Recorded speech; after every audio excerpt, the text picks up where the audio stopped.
The reason why we're going creep feeding these weanlings is it's very important for a calf that's been on milk up to now to be weaned off nice and slowly, because the day you decide you take the calf from the cow, what actually happens is his abomasum, which has been used in milk, is no longer functional. It has no purpose anymore. Therefore, what we've done is transferred full responsibility for the nutrition and performance of the calf over to the rumen.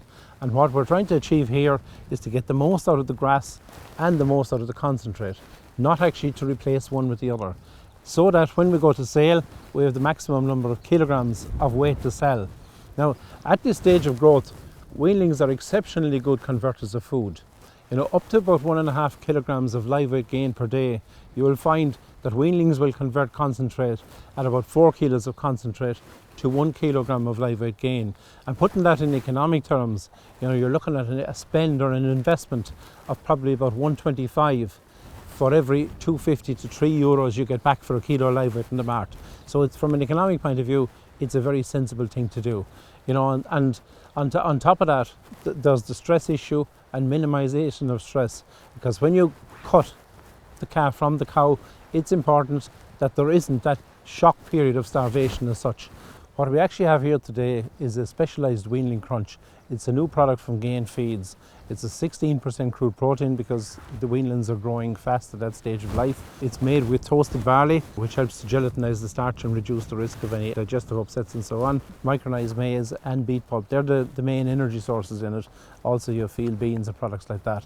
But then you have quality protein sources as well. Together, it's a very palatable product. It's quite sweet smelling, and the purpose of that is to attract the weanlings to the product, to get them going, because they haven't come across concentrate feed before. It's a muesli texture and it contains a pelletized mineral. A pelletized mineral would be an unusual product to find in Ireland. It's made with a cold pellet press, and the reason for that is to protect the potency of the trace elements and the vitamins for the calves. When it comes to weaning, it's a process that needs to be well prepared for. Just in terms of the feed regime, we would recommend, 2 to 3.5 kilos is the intake you would recommend each weanling to be getting at weaning time. That will minimize the nutrition shock to the system, if you like, and they'll be well capable of surviving on that and good grass, and indeed the performance going forward from there. If you wean them abruptly, trials in grain show that they can walk up to 40 kilometers in the first 48 hours afterwards. That is real pressure on a calf. If you take a two-step process, that can be reduced to 15 kilometers, which is a major reduction in the stress on the calf at that point in time. So we would recommend a two-step process all the time if we can at all. The other recommendation would strongly be, do not have other events coinciding with weaning. By other events, I mean things like castration, vaccination programs and so on, whether it be for respiratory disease or for clostridial infections. Those should be done about a month before weaning time, and that gives you the best chance when you come to weaning of having a good immune system and having a stress-free process.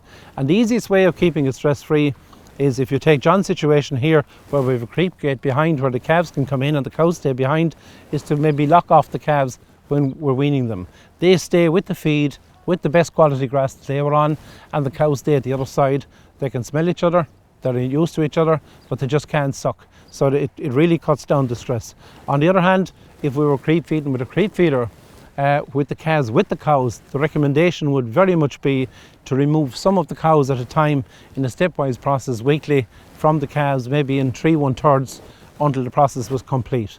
And that gives us our best chance of actually having a stress-free weaning period without losses, without respiratory disease, and allowing them, whether you're keeping them or going to a new purchaser, that the performance continue forward.